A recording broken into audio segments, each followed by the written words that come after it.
The silence of reading slowly filled the room. It spread through the walls and ceilings and spilled into the street.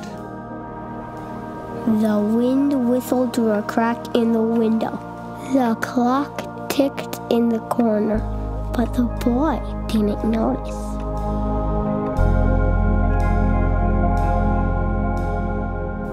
When she came to write her story, she would wonder exactly when the books and words started to mean not just something, but everything.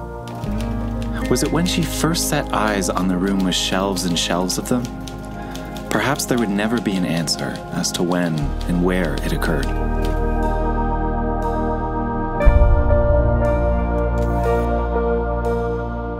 I stood in front of her bookcase, modest for a person who lived alone in the country and who barely listened to the radio.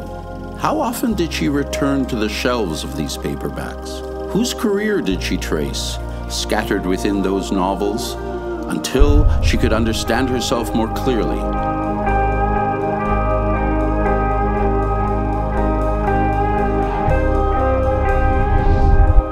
This was another of our fears, that life wouldn't turn out like literature.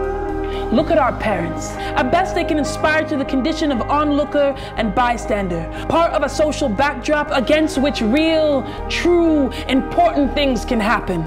Like what? The things that literature was always about.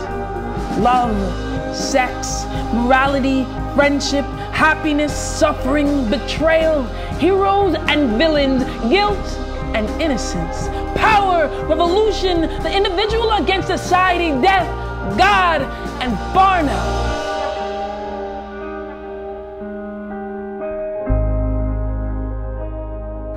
Perhaps at first you feel a bit lost, but then you go on and you realize that the book is readable nevertheless.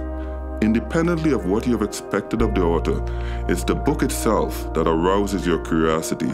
In fact, you prefer it this way, confronting something and not quite knowing what it is.